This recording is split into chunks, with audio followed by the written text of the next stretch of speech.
Hey everybody, how's everybody doing today?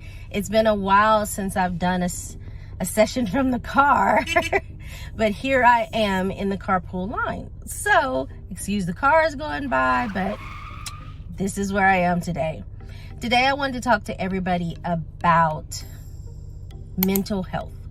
You know, I talk to a lot of women, and even myself, we make all these resolutions, and at certain times of the year, I am going to lose 20 pounds. I'm going to work out 5 days a week. I'm going to eat more salads, you know, things like that. Or I'm going to look for a new job.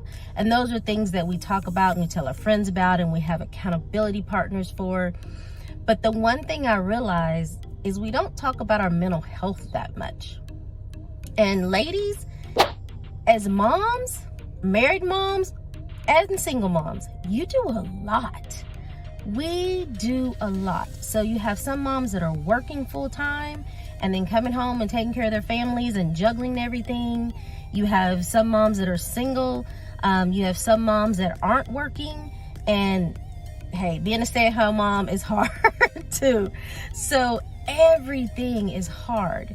And then if you add being a single mom on there, that's a lot, because you're doing it all by yourself. There are certain situations where you have phenomenal family in town or phenomenal in-laws that help you. Even your ex helps you. Like I said, I have friends that have that wonderful relationship. But there are those of us who don't. And there are those of us who have to do everything by ourselves. And you know what? It's okay. We can handle it. But there are times when it gets really, really hard. And what do you do during those hard times? What do you do when you feel yourself getting very stressed out? And whatever you do when you're stressed. For me, I forget a lot of things when I get stressed out. When I get too stressed out, I could be short-tempered. And I just have to realize, okay, I'm at my stressing point here. Another thing that I've realized for myself is there are certain triggers that get to me. There are certain times of the year that some people may be more stressed out. One of the best things you can do is recognize what your triggers are. I know what my triggers are. You know, what are your triggers? Is it a certain season? Is it someone who really bothers you? You know, what is it that triggers you? And then how do you deal with that trigger? Because at the end of the day, especially if you're a single mom, you've got to handle it. You not only need to be well for your children physically, but you also need to be well for them mentally and emotionally as well. And for yourself, so you can feel good, so you can be healthy and be here for a very long time.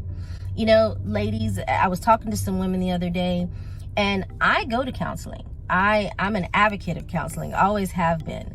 And so when I feel myself on that downward slope and I recognize my triggers, I'm like, okay, I need a counseling session. This is an issue that isn't going to be solved by going out with my girlfriends for a quick lunch or dinner. It isn't going to be solved by going for a walk around the block or taking a bubble bath. Okay, did those things, it didn't work. I journaled. Still feeling a little sad, still feeling a little down. What do you do during those times? Because if you just ignore the problem, it doesn't go away. You really have to address it and figure out what you can do. And sometimes that might be a counseling session. So I just wanted to say to those women that I was talking to, and myself and every other mom out there, not just single moms, take time to take care of yourself mentally, emotionally, and physically as well, because you need it. We need it. Sometimes we don't get the break that we want, and you have to figure out what to do. And sometimes life just happens, and life is hard, but life can also be good if we recognize our triggers and do what we need to get ahead of it and take care of ourselves. I hope this helped, this little tidbit about mental health. I'll talk with you later. Thanks.